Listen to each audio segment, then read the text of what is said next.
Let us read Francis Bacon's essay of studies.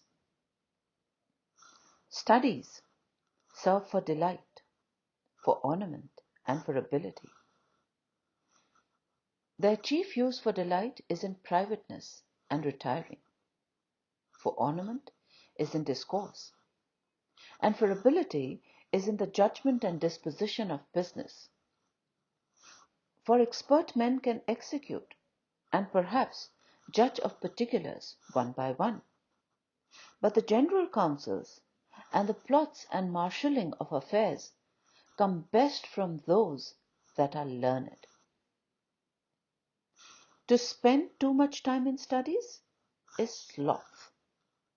To use them too much for ornament is affectation. To make judgment wholly by their rules is the humor of a scholar. They perfect nature and are perfected by experience. For natural abilities are like natural plants that need pruning by study. And studies themselves do give forth direction too much at large, except they be bounded in by experience. Crafty men contemn studies, simple men admire them, and wise men use them. For they teach not their own use, but that is a wisdom without them and above them, won by observation. Read not to contradict and confute, nor to believe and take for granted, nor to find talk and discourse, but to weigh and consider.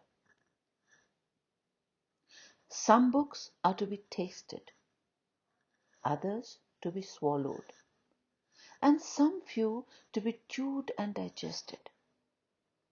That is, some books are to be read only in parts, others to be read but not curiously, and some few to be read wholly and with diligence and attention. Some books also may be read by deputy, and extracts made of them by others. But that would be only in the less important arguments and the meaner sort of books. Else distilled books are like common distilled waters, flashy things. Reading maketh a full man, conference a ready man, and writing an exact man. And therefore, if a man write little, he had need have a great memory. If he confer little, he had need have a present wit.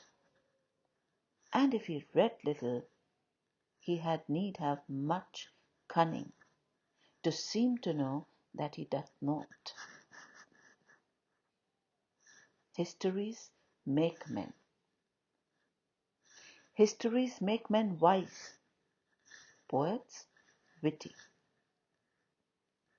The mathematics subtle, natural philosophy deep, moral grave, logic and rhetoric.